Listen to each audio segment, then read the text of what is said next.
And we're live. Welcome along. I hope, I don't know if the lights, I can't get the light just right. So you'll have to bear with me.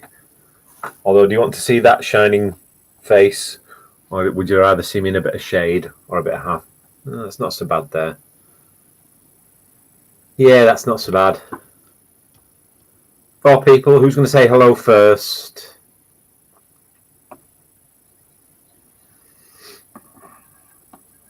Hello, hello, world. Let me just see if I can get some things out of the way, make things a little bit easier for myself. I put that over there. My headphones. There we go. And yeah, okay. There we go. Hello, Barry. Hello, Megs. Hope you're well. Yes, we are very well, thank you. Nine sprays. Hey up, mate. Tony, you're not late, mate. I'm late. I've literally only just started. So no need to apologise for being late, pal. It's me that's the late one tonight.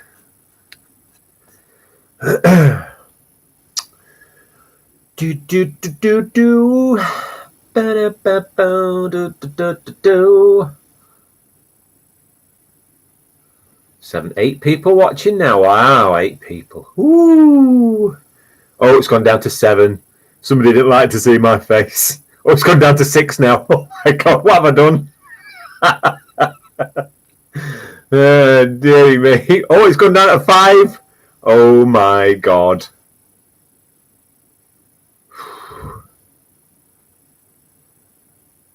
Meg's asking, how's my fast going? Well, we'll get onto that in a short while. When we've got a few more people here. Oh, we're going back up to 6 again. Somebody must have changed their mind.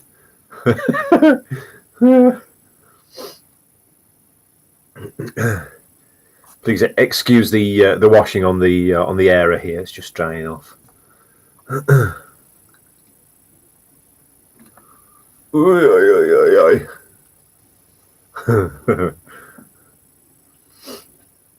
This is literally how big our flat is, that we have to dry the washing in our bedroom. We have a dryer, of course, but you can't run a dryer all day because it'll cost you a fortune. So we dry things as natural as we can. Usually during the summer and springtime, we put the clothes outside on the washing line, but it's a little bit too cold for that at the moment. The clothes would end up hard as a board.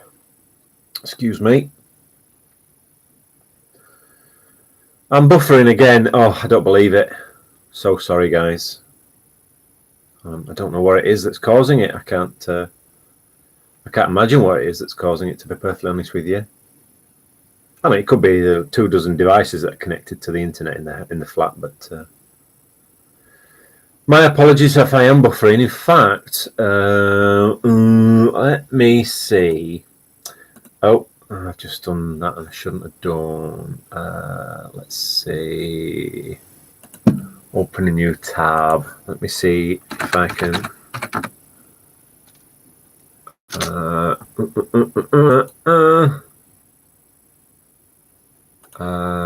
Hang on a second. Right, I'm going to see if I can get to. If I can view the stream as well. Hang on.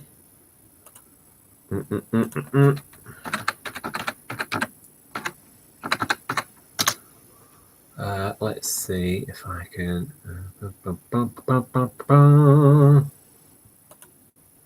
There we go. Hopefully, I can do that on here.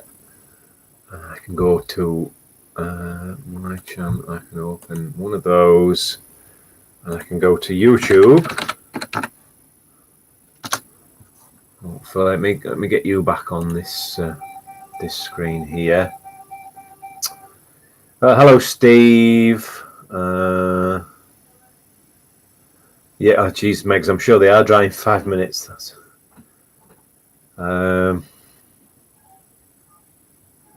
It's okay now, apparently. I'm just going to have a quick nosy.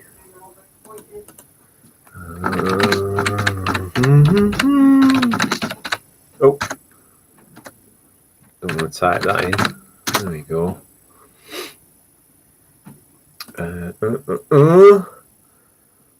So I can have double me. Yes, I can hear myself now on the feed. There's a slight delay.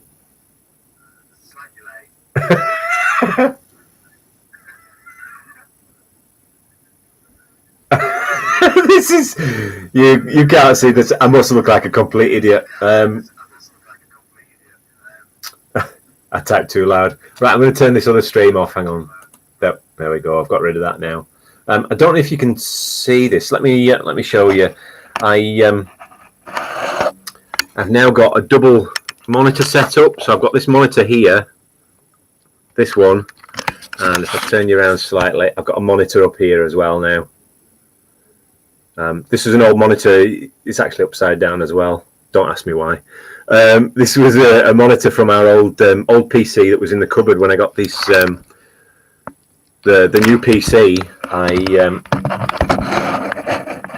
I used my daughter's old TV. She's got a new TV in her room, so I used my daughter's old TV as my monitor for my new PC because it connects via HDMI. And I remembered that I had a second monitor. You can just see it there on screen. I remembered that I had the second monitor in the cupboard and bought a stand, a dual monitor stand, so that when I'm streaming my gaming on my Twitch channel, I can play on one screen, game on this screen that I'm talking to you on now, and then I can watch my my feed and my comments on my other screen. Not that I get any comments because nobody watches my Twitch channel, but there you go. All the toys, yeah. Yeah, the stand was $17.99. I really broke the bank there with that, and the monitor, the spare monitor, we've had that for about eight or 9 years now. So yeah, so there you go. Well, I hope everybody's okay this week at the moment. 1st of December. Pam's been putting some Christmas decorations up, and her and my daughter are going to do the tree tomorrow. And yeah, I only put the Scarborough video up this week. I didn't put the video up of me detecting with the big man. I'll probably put that up tomorrow or Tuesday. I'll put that online so you can see that. A few nice bits we got in the video, or I got in the video. You'll have to hop over to Simon's channel to see what he got. And Chris Campbell says, "Can I say hello to Tony from Earl Shilton?"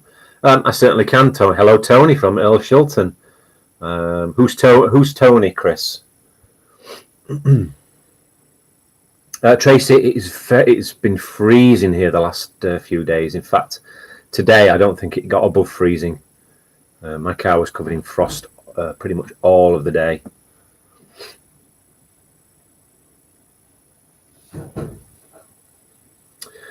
Sprays asking me, do I go to car boots digs? What do you mean by that? Do you mean do I go to digs on car boot sale sites? Is that what you mean, Sprays? I'm assuming that's what you mean anyway, so...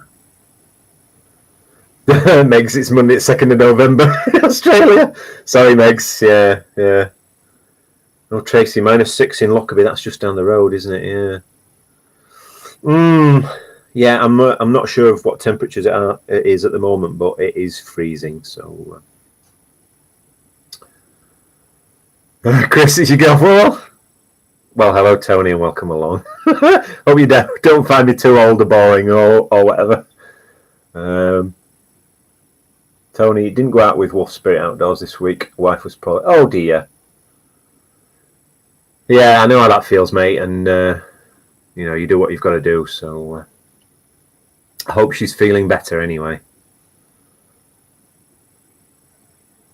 So anyway, yeah, Spray said... now, I'm going to read this. I'm going to probably read it. I'm going to read it probably the wrong way and the right way, or the wrong way and the right way here. So I'm going to read it as I think it's correct. I can't even speak properly. Jesus. Whew, deep breath. Okay, so I'm assuming your name is pronounced Arkansas Adventures, because it's not pronounced Arkansas Adventures, is it? And hello from Arkansas. Yeah, so that being said, Space System, do I ever go to car boot digs, which I presume is digs on... we have what they call car boot sales here in the UK, and basically you get all the bits that you don't want in your house, probably once or twice a year. You get all the bits of tap that you want to sell on, and you put it in the boot of your car, or in the trunk for you Americans. You put it in the trunk of the car, and you drive to a field in the middle of nowhere at 6 o'clock in the morning, and you take all the stuff out that you've got to sell, and you put it on a table, and people come along. They get free entry. You have to pay £5 or usually to sell your items in a field, and people come along and they buy your items off you. And that's basically what they call a car boot sale here in the UK. And yeah, it's just car boot sales, although we did have permission on a car boot site.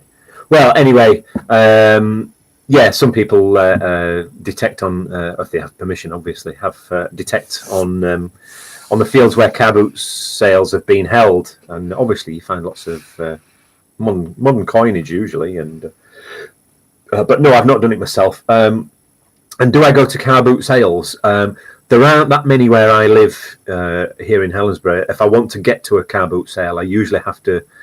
I think there's one held somewhere in Glasgow or somewhere outside of Glasgow. I've no idea where it is. I've not been to a car boot sale for a couple of years now. I did used to do a couple in Northern Ireland when we lived in Northern Ireland, but yeah. That makes you watch Bargain Hunt. Yeah, that's the ones you'll see. Car boot sales and flea markets, that kind of thing. Yeah, it is kind of like a flea market, really. I think that's obviously you call it the flea market in Australia and America. They call it a flea market, or they have another name for it in America. I can't remember what it is. But yeah, flea market is usually. I think that springs from when it was closed. It would have been filled with fleas at the time. From years and years and years ago. So yeah, essentially it would have been a flea market, basically. Yeah, so there you go. And I got Arkansas Adventures correct. Fantastic. Hang on, somebody's coming in here. Yes? Oh, for goodness sake. It's my daughter telling me she's bought me another Christmas present. I don't know.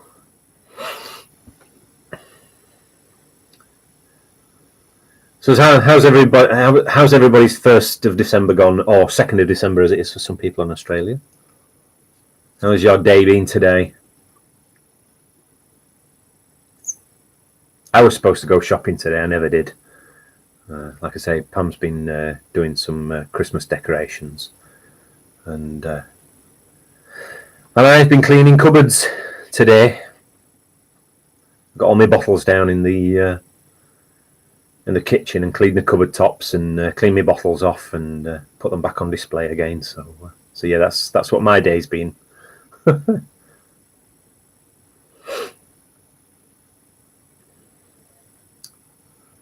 Yeah, Anthony says, is everybody ready for Christmas? I bought a present a couple of days ago. I went shopping with my daughter. Saturday it was, actually. So yesterday, funnily enough, I went shopping with my daughter and I bought a Christmas present for my wife. And I've got another present on its way for her, and I'll probably get her a couple more things, and then that'll be me done.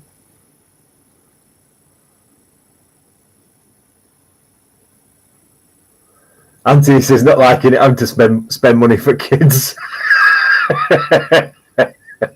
Spoken like a true Yorkshireman, Anthony.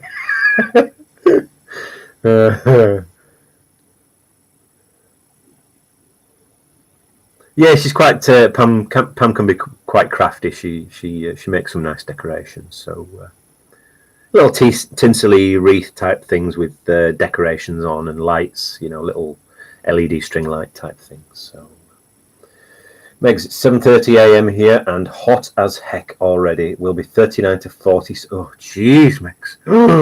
Oh, I'm sweating just thinking about it. Oh, dearie me. 39 to 40 degrees.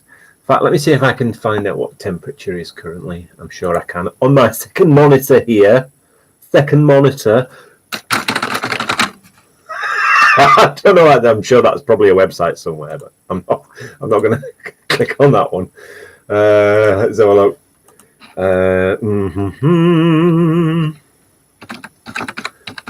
Helensburgh Met Office. There we go. Let's have a look at the Met Office here. That's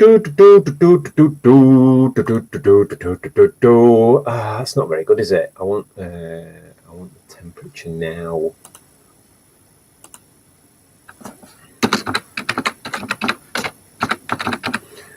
Temperature. That's not very good.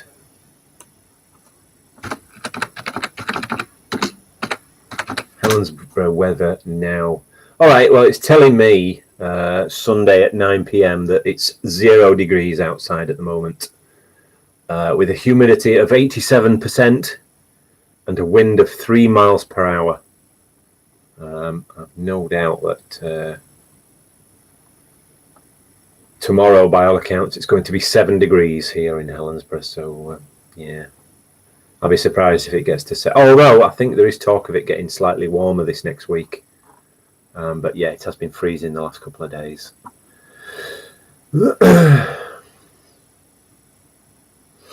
Oh, dry and humid, Megs. Oh, that would kill me.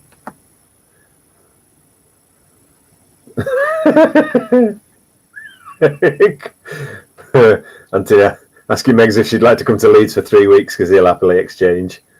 No, you're all right, mate. I wouldn't exchange for those temperatures. I like it hot, but I don't like it. It's that very oppressive heat. I can't stand that.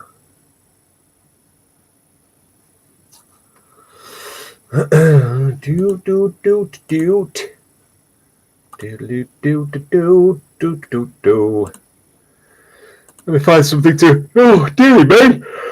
Oh, excuse me. Oh, yawning away here, and I really shouldn't. It's very rude, isn't it? Look, I can bring up other things while I've got you guys there at the moment. Although you can't see them, obviously. I'm not that skilled at showing you what I've got on my screen. Oh, dearie me.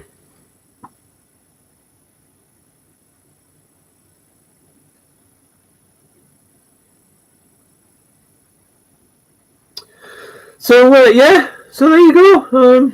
Yeah, quiet day for us here today. I've no doubt the next few days will get busier and busier, and I might take myself up for a wander up the hills, and we'll maybe take the little stove out with us. Maybe cook something up to eat while we're only something simple. While we're out on a wander, maybe have a hot bite to eat in the cold, and yeah. We've got 13 watchers. I'm looking for some 5 thumbs up as well. Tracy Roberts says, Robin, have you ever metal detected an area and got no signal or next to nothing? Now then, let me think. The only time I've really had something like that, I went on a paid dig. So there are groups set up here where you can pay, and they have land or they have permissions with farmers. So they pay the farmer a percentage of what they earn from the people that pay to go and metal detect. And I went on a paid dig, and all I got in the fields, there was 2 fields at the time, and all I got on those 2 fields was coke. So the byproduct from coal fires. And yeah, that wasn't much fun at all. And yeah, it's one of them things. I have been in places where there's been not a lot of signals, but even the likes of finding an old Georgia 6 penny makes me happy enough. And sometimes even just the the search alone, it might just be a load of junk that I dig up, a load of bits of tin can and bits of aluminium that have been melted in fires and ring pulls, that kind of thing. But it's being out, really, that's the important thing. I think some people get a little bit too involved and too far away from that aspect, and yeah.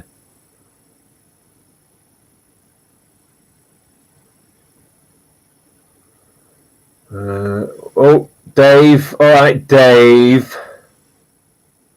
How are you this evening? I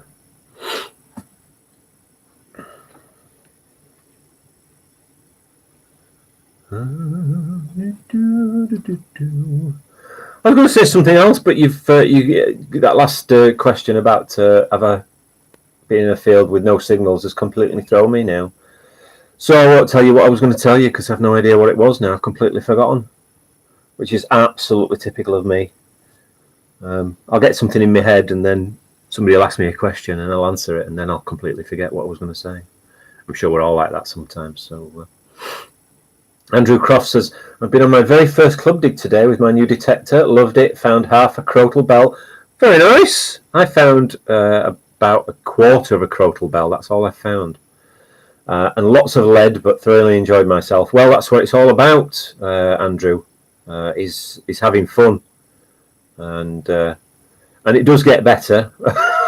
Although the amount of lead that I find, you would think it doesn't, but it does get better with time and with practice. Keep at it. It's a great hobby, and yeah, enjoy it. That's the main part. Is get out there and get a bit of fresh air and a bit of exercise and enjoy yourself. So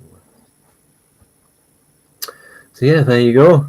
Oh yeah, I just remember what it is I was going to tell you. So we've got 14 people in at the moment, and I'm sure some of you know because I was asked right at the start how my fast has been going. So I decided that I needed to lose some weight, and because I am rather on the hefty side, and I'm at an age now where I really I don't need so much weight on my body. I need to get rid of the weight because it's affecting my health basically. So anyway, I decided that I would try something which is called intermittent fasting. So essentially, to break it down into its simplest form, it means that I eat between I have an eating period of 6 hours in 24 hours, and my period that I eat between is 12 noon and 6 p.m.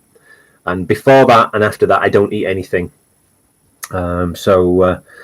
Essentially, outside of the 12 to 6 p.m., I can drink water, black coffee. I occasionally have diluted orange juice, just to break it up from the coffee or the water. So anyway, I've been doing it for how long is it now? Coming up on 2.5 weeks now. So I weighed myself at the start, and yes, I was quite an amazing. What was I? 102.4 kilos, which for you people in old money, as they say, was 102.4 kilos, which was 223 pounds I weighed.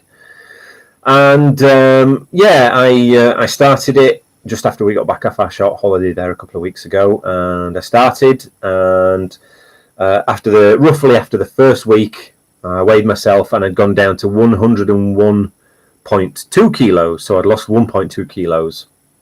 So that was last Sunday I weighed myself, and I'd lost 1.2 kilos. Then this week, I've been pretty good on the fast, not doing too bad. A couple of blips, as I said there was more than likely going to be when I first started the fast. I've had a couple of blips. I was out on Saturday with the daughter shopping, and she bought us a McDonald's, so I had a McDonald's. Hey, like I say, it's not about punishing myself. It's just about trying to eat more sensibly most of the time. And I came to tonight, and I weighed myself just before I came online. And I am down to 99.3 kilos. So that's 102.4 down to 101.2 down to 99.3. So I've lost just shy of another kilo. So that's effectively 2 kilos in 2 weeks. So yeah, I'm pretty happy with that, to be perfectly honest with you. It's been pretty much easier than I thought it was going to be. Like I said last week, I get up in the morning and I have black coffee when I get up, and I don't have anything to eat until 12 noon, at which point I'll have a couple of slices of toast. Then maybe at 2 or 3 in the afternoon, I'll have one sandwich, which is 2 slices of bread, and I've just been having bread with cheese. I probably shouldn't eat cheese, really, to be perfectly honest with you. It's rather fatty, but I do like cheese, only thinly sliced. And then I have my evening meal before 6 p.m. So I've had pasta a couple of days, and I can't remember what I've even had. I had steak tonight. I must admit, my daughter's boyfriend, he brought us steaks tonight, so we had steak tonight, which was really very nice. And yeah, like I say, down to 99.3. I'm thrilled to bits, to be perfectly honest with you. Thank you very much, Megs. Cheers, Steve, for that. Yeah. Fluffy Dave, Fluffy Smudge says I do fasting when I'm asleep, but well done, dude. Yeah, like I say, I thought it might be difficult, but I'm surprised at how easy it actually is. And like I say, I mean, we it's called intermittent fasting. It's the way I'm doing it. It's not really fasting. Some people do take it to an extreme, and I certainly wouldn't recommend that, taking it to any sort of diet or any sort of exercise to any sort of extreme, because it can be quite dangerous for your body. But no, for me, it's working out brilliantly, I must admit. And fingers crossed, we keep going. Again, we're coming up to Christmas, and I'm certainly going to be having a few blips over Christmas. I'm sure of it. And I must admit, I had a pint of John Smith's tonight with me dinner. So that was a little bit cheeky of me as well, because beer is one of the worst things I can drink. Excuse me. So yeah. Thank you for your kind words and pats on the back, boys and girls. It's muchly appreciated. Spray says that's not too bad. We've been stuck in fields, towed out by tractors, broken shockers, etc. Can cost a bit, but I don't regret it. That's metal detecting in fields. Yeah, I get you. I think you were having a little conversation as I was chatting away there, weren't you? Which is very rude, I might add. I'm only kidding. Dear. Yeah, I wasn't. I was. When I went on the club dig that I went on, the paid dig, I was expecting to have to drive over some rough fields. But when I got to the field that I needed to drive into, I thought the car was going to bottom out, because the ruts in the track were like this deep. And I thought, oh my God, my car's going to bottom out and I'm going to get stuck, or it's going to get damaged or whatever. So yeah, that and the fact that I only found pieces of coke really put me off those sort of digs. I mean, I've got 500 acres on my farm permission, which I think is more than enough for the rest of my lifetime, to be perfectly honest with you. But no, we're still working on maybe getting another permission somewhere. So we'll see what happens anyway. Tony Doyle says he's fasting. He's trying to do everything as quick as possible. Very good, Tony. You've some wit there, boy, I tell you. No, you're absolutely right, Megs. And like I said at the start, I wasn't intending to beat myself up over the diet. My bag of sweets is still sat over there on the shelf unopened as well. I nearly said unelfed then. I've got Buddy the Elf stuck on my head now. I've got to, because it's Christmas now, there are 2 films that I have to watch. One of them is Elf, and the other is National Lampoon's Christmas Vacation. They're my 2 favourite Christmas films. Oh, well, I tell a lie, I have a 3rd favourite Christmas film, and it goes back to when I was a child, and that's The Wizard of Oz. It's one of my absolute all-time favourite films. But yeah, Wizard of Oz, Elf, and National Lampoon's Christmas Vacation, because Chevy Chase kills me. Makes me laugh every time. So yeah, there you go.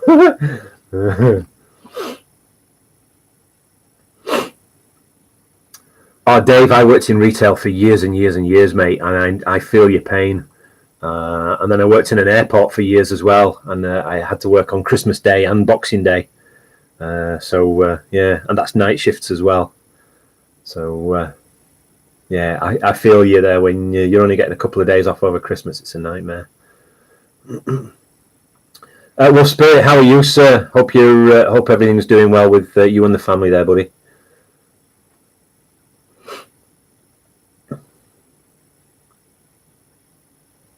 Yeah, Spray's saying a lot of the club sites have been hammered to death over the years. I've noticed a few people saying that online, one or two groups that I'm in, or that I watch. Yeah, a lot of people are saying that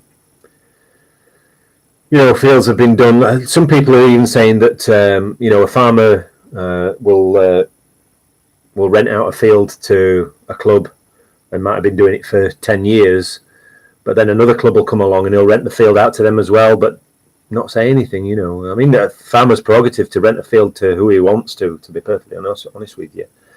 But yeah, I can't see that. I know on some fields, that don't get touched a lot. I mean, the likes of my farm permission. My farm is all it's all pasture. There's no farm. It's no sort of arable farming or any. I think they call it arable where they're farming for crops. There's no crops grown. It's cattle that are put on the field. So sheep and cows basically, and yeah. So mine doesn't get turned over a lot. But saying that, beneath the soil and the mud, it's quite a well drained. Sort of shale that's underneath the surface. So hopefully the stuff that I'm looking for doesn't get too far down. But I know some of the arable farming fields stuff can get churned up when it's ploughed. But yeah, I think there's times are getting thin and difficult for metal detectorists with a lot of things going on at the moment as well. And so anyway, we'll crack on. Meg says she loves those movies. Yeah, I can't go Christmas without watching them, to be honest with you. Andrew Croft says, any tips for getting my own permission to detect on? It depends on how you want to do it, how you can try it. There are multiple different ways, Andrew, to be perfectly honest with you. You can ask online. You can email if the farmer's got an email address. You can go up and knock on the door if you're feeling that way. Yeah, whatever you think might work for you. Some things work, some don't. All you can do is ask and try, and the farmer can say no.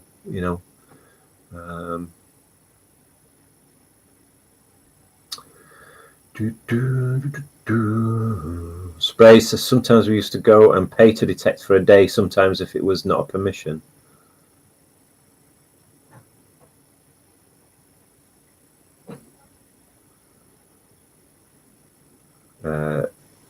Smudge, Chevy Chase is awesome. The Grinch is.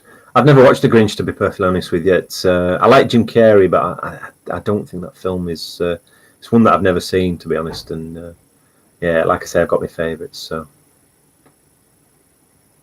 Oh, Will Spirit fell over in his video. Did it? I was going to watch that this evening. I just had my bath before I came online, so my weekly bath.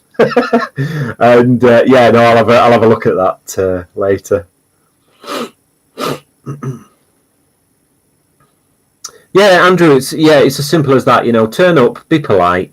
Explain what you're wanting to do, and remember that you explain that obviously you're if you've got NCMD coverage, if you buy the NCMD, you get insurance cover as well. So that's a great thing to, or FID, Federation of Independent Detectorists. Then they'll both give you insurance cover as well. So that's a great thing in your favour for that you can tell a farmer. So that hopefully, I mean, usually there won't be any issues, but it just covers you in case there are any accidents or anything like that. So.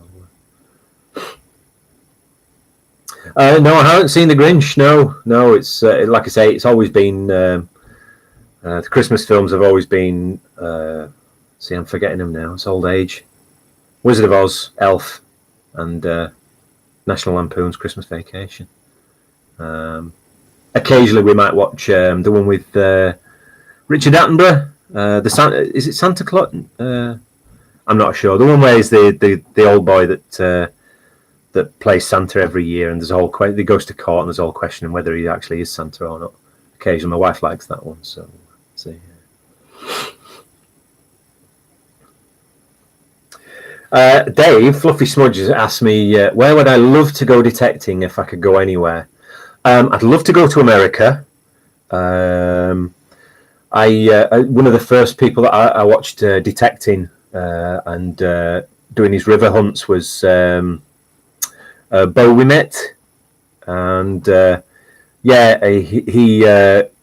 of the stuff that he was finding was absolutely amazing. The Civil War relics, the things like the cannonballs and the shells, and the badges and stuff. The belt buckles, U.S. Army belt buckles from the Civil War. I'd love to go somewhere that had that sort of history and be able to detect that. So America definitely for one. Australia, I'd love to go to and do some gold detecting. I've seen the gold detecting programs on Catch Up, and I'd love to have a go at gold detecting. So probably Australia. Somewhere else I'd maybe like to go, probably down in England somewhere, and maybe some point in the future I might see if I can get to a dig down in England. But yeah, I think further south you go, there tends to be more findable history. Because we're quite way up north here. Yes, there are some fantastic finds up here, but I don't think there's anywhere near as much stuff as there is in the south of the border, as they say. But yeah, there you go.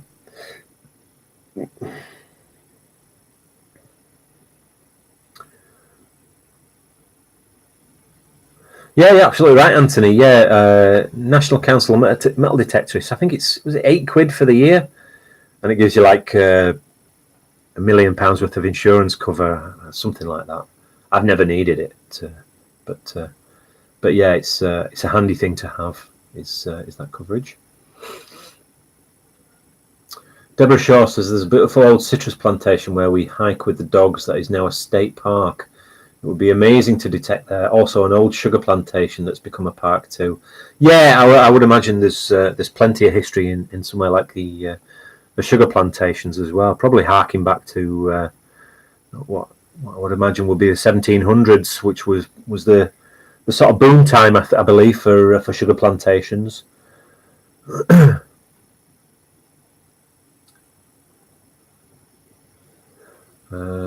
Andrew says, I scuba dive too, so might have a look into that. We're in Scotland in Feb, so we'll bring the detector with me. Well, Andrew, as long as you've got a permission, although the beaches here are very good, Andrew. If you get onto the beaches can be pretty good. I've had some lovely pieces, including my cannonball that I found on the beach here in Helensburgh. So yeah, there's plenty of history laying about.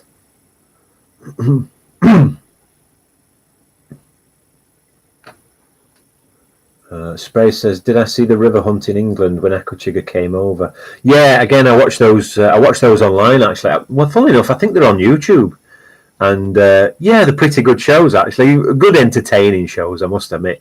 They didn't find a great deal, I don't think, in most of the shows, but it's very entertaining. He's a very entertaining man, is Bo, and yeah, I like him. I always have done, and I said it before. My daughter, I found out my daughter, she likes him as well. She's been watching some of his stuff, and she calls him Bo Omelette, which I'm sure he'd laugh if he heard. Oh, there you go. Anthony's corrected me. It's not $1 million. It's £10 million insurance cover for £8 a year. Yeah, which is pretty good, really. I wish I could get that for the car.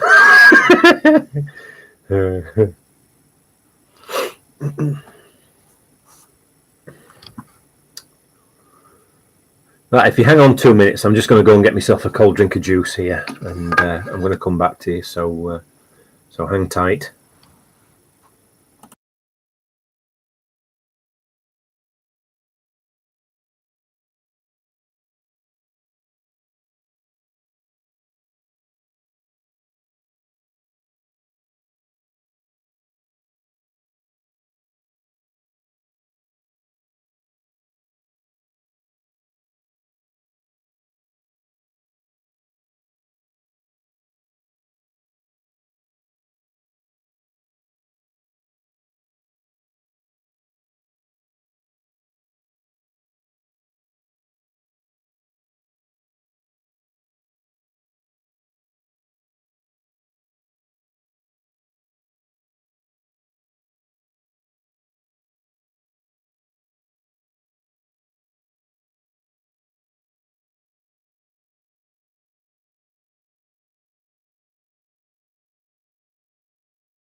I am not having a quick pint. Oh, God. Hang on, what have you all been saying here, look? Let me go back. You just carry on and I'll just go back and have a quick read here. Well,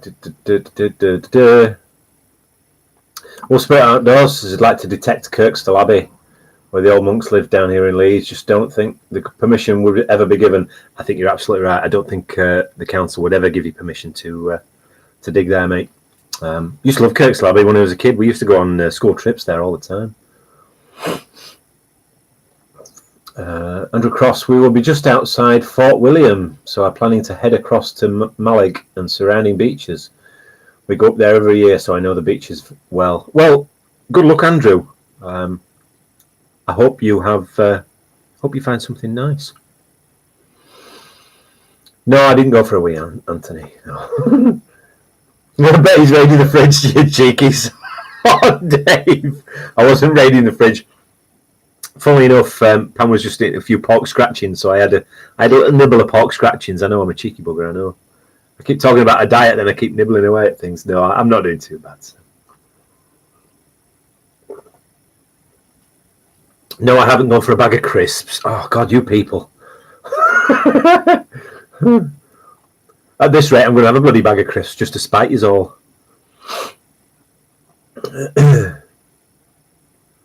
Yeah, well, Spirit, yeah, go get yourself a brandy. Not wrong with that, mate. Aye, shush. I am back, yes. Yeah, a pint of orange juice, I might add. Dilute orange juice. Robinson's. Yeah. And it's well diluted as well. Hey, dear.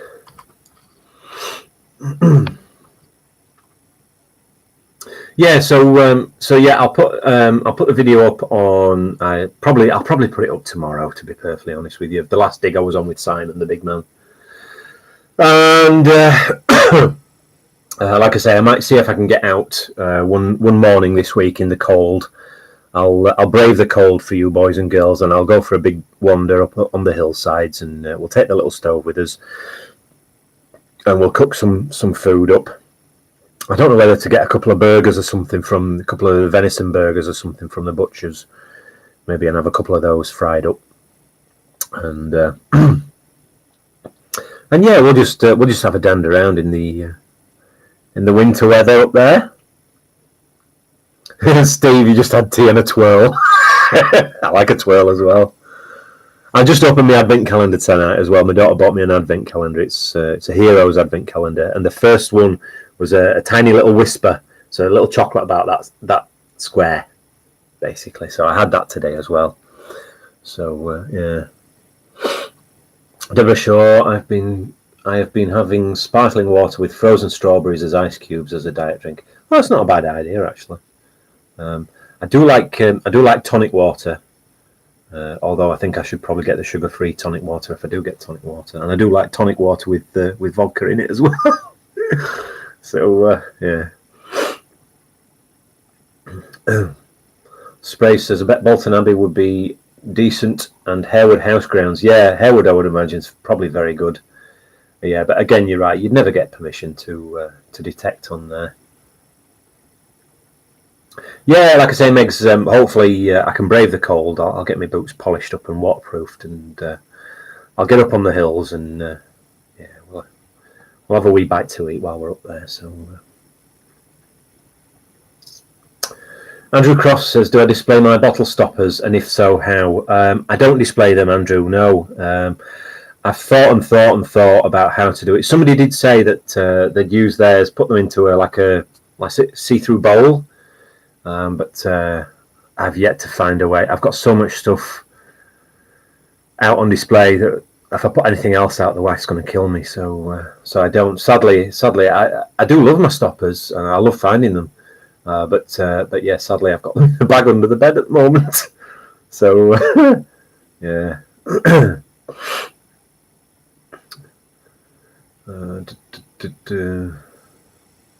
Yeah, Deborah says you can't taste the difference with the diet tonic water. Well, that's good to know anyway. And she likes it with some floral gin. I don't drink gin. Gin makes me sin, so...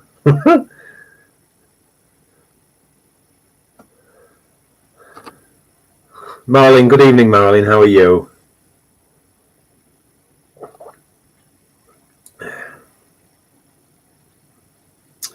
Space says, sometimes when I'm detecting around here, I see loads of full-size deer, quite big animals up close. Yeah, I see. I usually see one or two when I'm up in the hills here, and it's usually just a fleeting glimpse. I've seen a couple on the farm permission as well,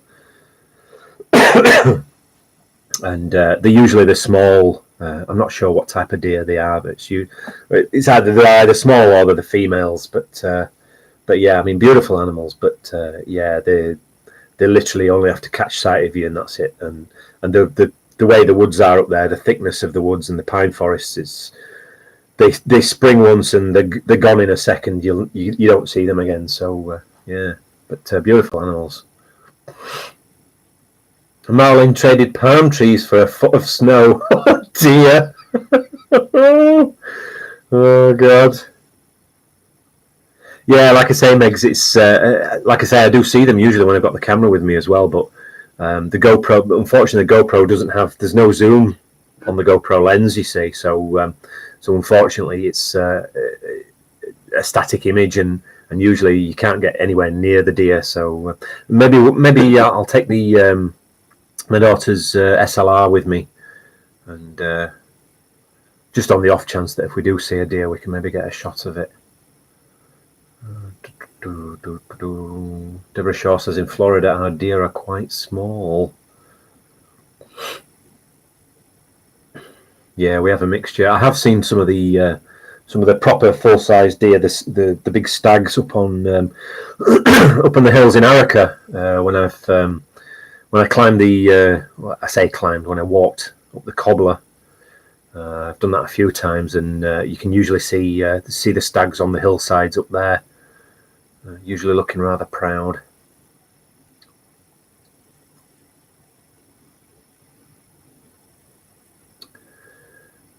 And the pilot that missed the approach, Marilyn. Oh dear. That doesn't sound too good. Was that recent? Or is that an old one?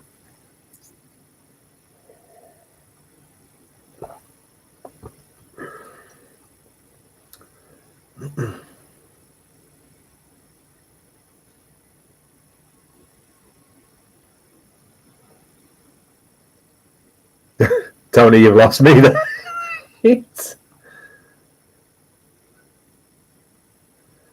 I saw a stag and told him it was a trap. I'm reading that over and over in my head and I'm still not getting it. So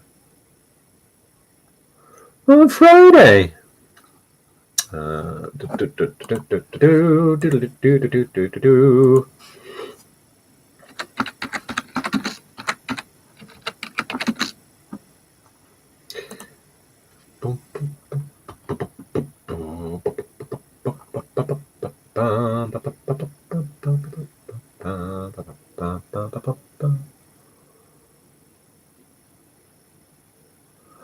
At what airport was it? Is it Marilyn? I'm just having a look here.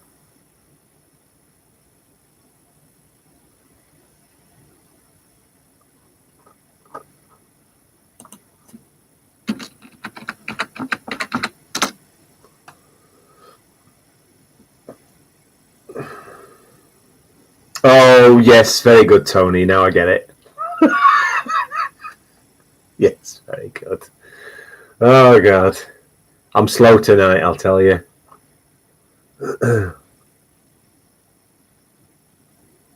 Oh, geez, Marilyn, you were on it as well. Oh, my God.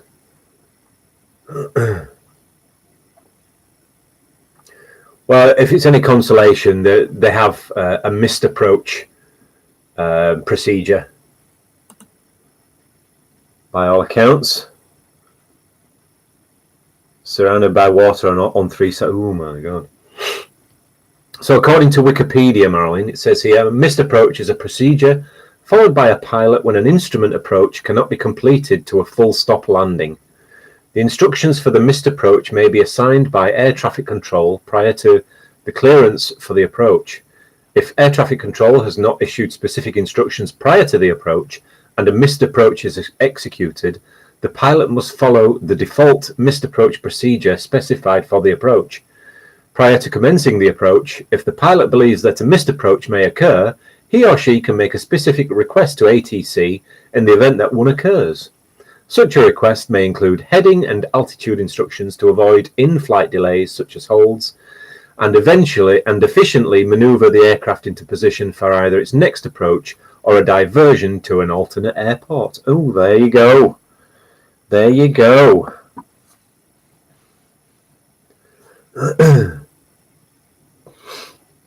Sprays any closer on my next machine? No, nowhere near it, to be perfectly honest with you. I know I said that I was going to make up some little lucky bags of fines, and I'm going to put them on eBay. I am going to do that. I promise. And once I've got it sorted, then I will put a link up so anybody that's interested can purchase one. And yeah, like I say, what I'll do is I'll use the money towards getting the new detector, because I think it's handy to have. So you say, my wife will probably go absolutely mental when she finds out, but yeah, I mean, I've got 2 at the moment, but I think you need 3, really, to be perfectly honest with you. You do need 3. So yeah. So anyway, yeah, that's what we'll do, and I promise you, I will get that sorted. And yeah, we'll get up and running on a fund for a new machine. All right, Deborah. Well, thank you for coming in, and take care with the dogs out there.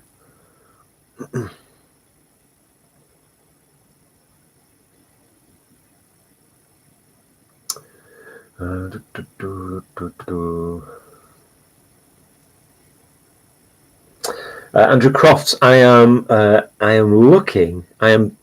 torn between 2 machines. I'll be perfectly honest with you. I'm torn between a XP Deus and a Minelab Sovereign or a Minelab GT. The Sovereign and the GT I'll probably have to buy second hand, and it'll be that one machine would primarily be for the beach. The XP Deus, which is a lot more expensive, would be a mixture between land and beach. But Simon has one, and I got to have a go with his a few digs ago when we were out on his permission, and I was amazed at how quickly it found, or you could find. We were in a park and we were looking for coins, so I was amazed how quickly it found coins. Amazed how perfect the pinpointing and the signal was. So yeah, it's between those 2 anyway. So Space says, which one of the Sovereign you need?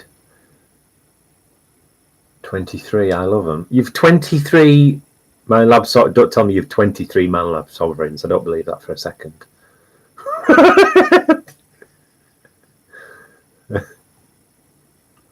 Yeah, like I say, it was. I think it was let me have a look here. So if anybody new coming in, I've got a second monitor. You can just see the edge of it here. So while I've got my stream up, I can Google things as well. Ooh. Yeah. Yeah, it sprays. Do you know what? The Equinox does seem to be number 1. I've never used it, so I couldn't tell you. I know Simon's got one of those as well, but yeah, I've never used one. I don't know. I don't know. To be perfectly honest, like I say, XP Deus or the Minelab Sovereign, and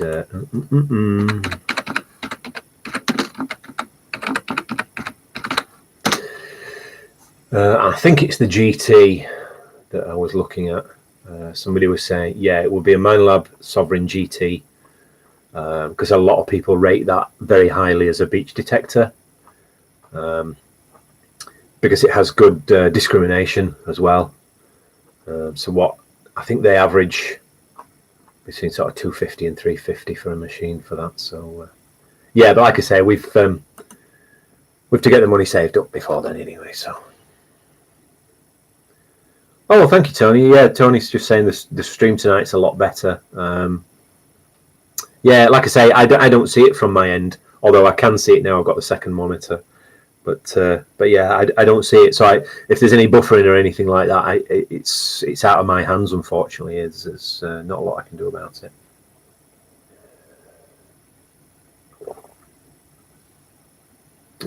Wow, Megs, yeah. About $26 to send a postcard to Australia. It's absolutely insane, isn't it? Yeah, I know. It's crazy, and it's a real shame.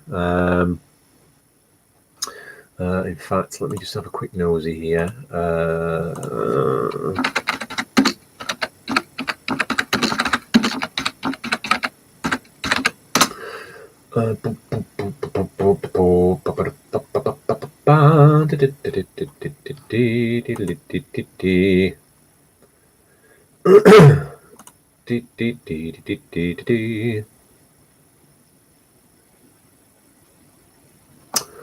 Oh, actually, let's get a price for sending a letter or parcel to Australia with Royal Mail. Right, let me see here. 3 to 5 working days.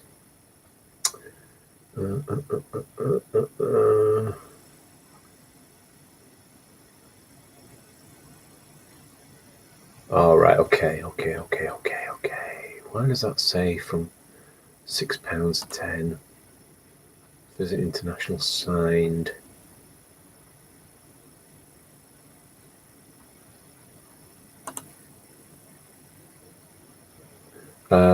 Recipient country. Sorry, I'm just looking at the.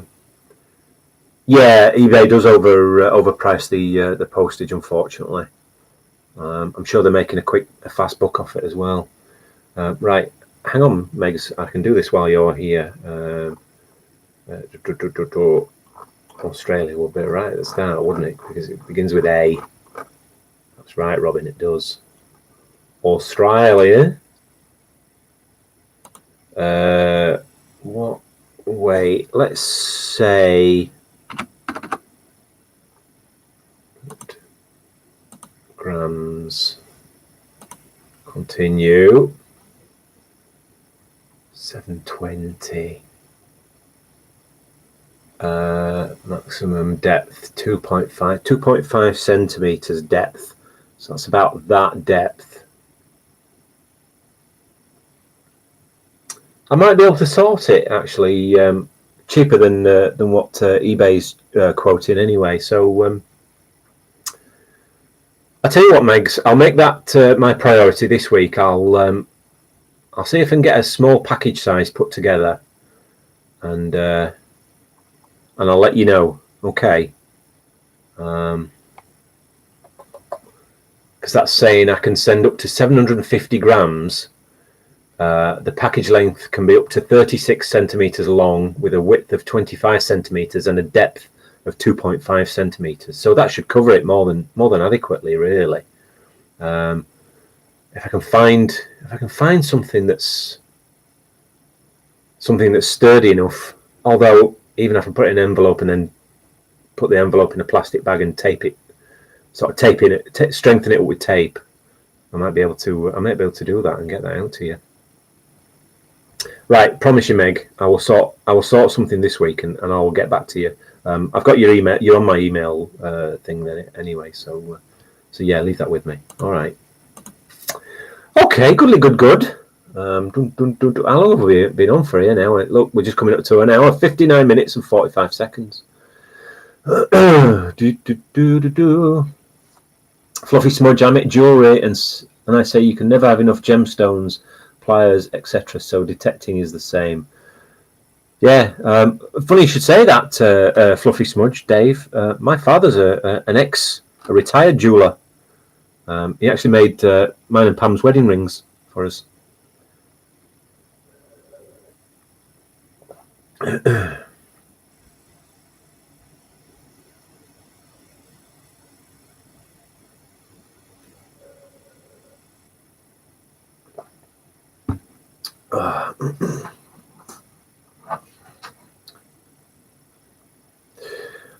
Anthony, I don't know. It's probably going to be next year.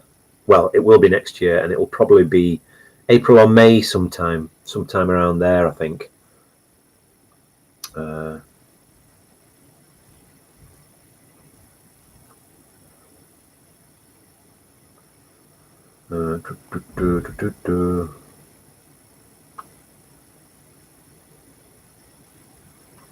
Yeah, it's yeah. Sorry, going back to talking to Fluffy Smudge here. Going back to my father. Yeah, he was an apprentice. He started when he was I'm not sure if it was 18. He started. It might have been 17 actually.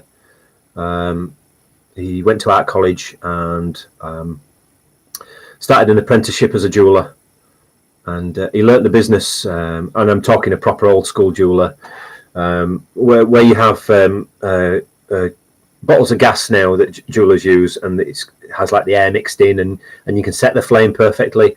Well, he was an old school jeweler, so he'd have the gas piped direct from the gas pipe in effect, and then he'd have a what they call a blowpipe. So you blow the oxygen in and vary the flame by blowing air through. But yeah, fantastic jeweler, and he's done some very special pieces over the years. Unfortunately, pieces I can't show you because they belong to some very important people. But yeah, he was a very, very, very, very good jeweler.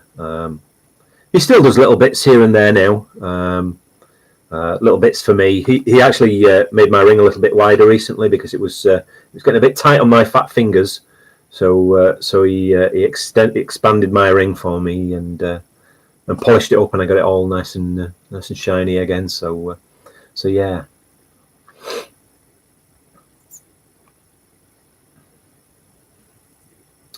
Yeah, well, do you know what? Sorry, Sprays and Fluffy Smudge. You know what? It does take a lot of learning. I had the option. Oh, Megs, are you away? Are you? All right. Good luck, Megs, and stay safe and try and stay cool if you can. Yes, Andrew. He was literally what they call a craftsman jeweler. Basically, he would do everything from the design of a piece to the manufacture, and it was all handmade. I know a lot of stuff nowadays. A lot of jewelry is machine made, or there's a lot of machine input into a lot of jewelry nowadays. But yeah, no, he's proper old school craftsman, and yeah, he gave me the option when I was in my early teens.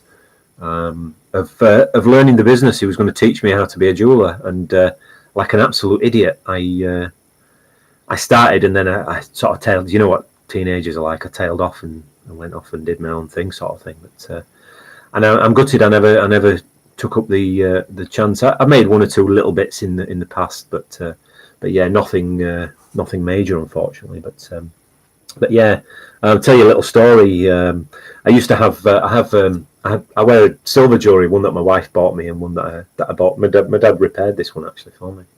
But I have a silver necklace now as well. I did have a gold one, and it had a St. Christopher that my dad made when I was born, and many years ago. So he made it for one of my great grandparents, who gave it to me. Anyway, it was the gold chain was given to me again when I was I think I was about 14, 15. And my dad said to me, he had what they call a polishing mop in the workshop. So basically, it's a machine. It's like a drill that spins, and you put a polishing head on either end, or you can put a grinding head on as well, a bit like a bench grinder type thing. And he says to me, he says, you shouldn't really polish chains on a rotary polisher because they can get caught up, and they can cause you some serious damage. So anyway, he says to me, he says, if you're really stuck at a loss, he says, and you want to polish a chain, you must hold all of the chain in your hand and only feed out about half an inch at a time. And you have to keep a solid, firm grip. I mean, my dad's got hands like a gorilla. He's got such a firm grip. So anyway, he showed me how to do it, and off he went. He went to the pub for the day, as he did. And I thought, yeah, I can do this. So I took my lovely gold chain with my St. Christopher on it that had been gifted to me when I was born, and I flicked the polish on. I put some rouge on there, and I was polishing it and doing exactly as my dad told me. I was polishing away, polishing. Yeah, this is getting. And I just thought, I just to the point I was like, this is really tedious. It's going to take forever to do this. There must be a quicker way. And of course, 13, 14 years old, you know there's always a quicker way than what that old man told you. So I thought, right, I'll just try it like this. And I held the chain, so the chain was in between here. And as soon as I went down to touch it to the polisher, it caught on the polishing drum. It spun round, and now consider that the polishing drum is going about 1,000 revolutions a second. It caught on the polishing wheel, which spun it round, hit the desk. Obviously, it ripped the chain out of my hand. Luckily, it didn't cut my hands. It ripped the chain out of my hand, hit the desk where the polisher was mounted, which promptly exploded the chain into about 1,000 pieces. And I don't ask me how I did it. It was absolute pure chance. I leant to the side, and the chain, as it exploded, it went straight up my chest and up my shoulder, and I got a lovely whip mark and a couple of cuts on my shoulder here. If I'd have been stood up straight, it would have gone right up the middle of my face, and I dread to think what damage that would have done. Where it caught me was bad enough at the time, and yeah, I regretted it ever since. So yeah, there's my jewellery experience and a little story for you. So you have to be very, very careful when you're polishing.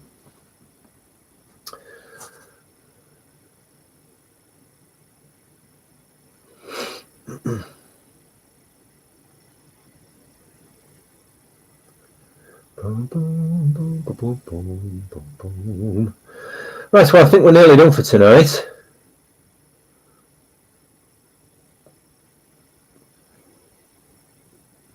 I suppose one of my best things to find jewellery. Found some nice gold rings over years. Got an Edwardian rose gold keeper ring 3 years ago. Last bit of gold I found. Yeah, I've yet to find gold. Still haven't found any. Still searching.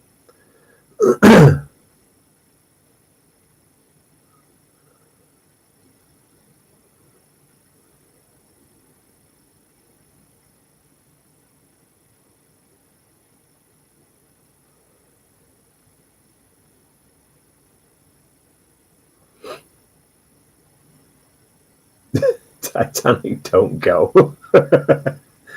Yeah, well, we're an hour and 8 minutes into it now, and yeah, I'm yeah, Sixth Sense, Steve. Indeed, yeah, it's thankful that, like I say, it's one of those things. It's like when you have a car accident; it all goes in slow motion, and it was a fraction. Everything happened it's so fast, but it's all imprinted in my brain. And like I say, I went in as soon as I'd done it. I knew straight away I'd been caught on the shoulder, and I went into the bathroom, took my shirt off, and right enough, I had a lovely big bruise up my chest, and then, like I say, a couple of cuts near the top of my shoulder, and a collarbone up here, and it's something I would never want to repeat. Funnily enough, I told my dad when we were down there in Leeds. I told him about it, and he said that he had an apprentice.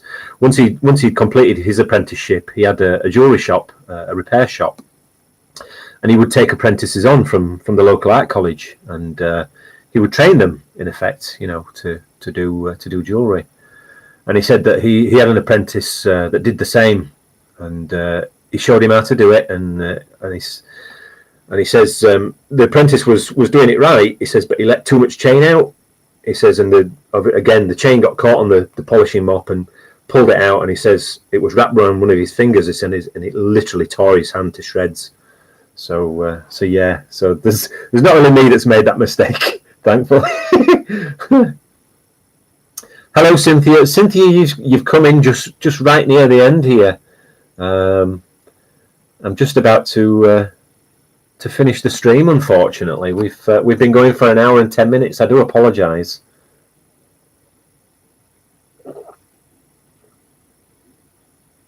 Yes, Ray, you're right. You do have to put the hours in with detecting to find the good stuff.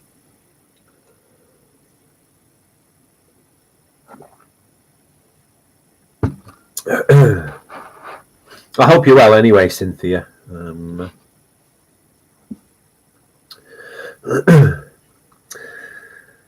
Right, boys and girls. Well, I am going to see you on the next one. Like I say, keep your eyes open for. Yeah, hopefully, Tony. I will. I'll let you all know when I'm heading down there anyway. So maybe we can sort out a day. I'll maybe see if we can get an extra day so that we can have a. I'll let my wife and daughter go off and do something, and I'll maybe pop down and see you lads, and we'll have a little bit of a search together. Yeah, indeed, Cynthia, you did get to say hello. Yes. Hey, no worries, Andrew. Stay safe. Enjoy your metal detecting, mate. All right, Steve. Well, cheers for coming along, mate. And yeah, I'll see you on the next one, buddy. That being said, boys and girls, I am I'm going to call it a night, and I will see you all on the next one. If you can't be good, then try and be as good as you can be.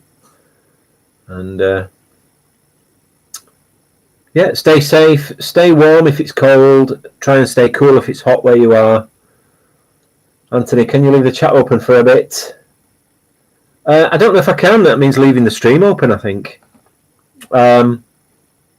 I'll tell you what, let me click there's a little button here that says end stream, Tony.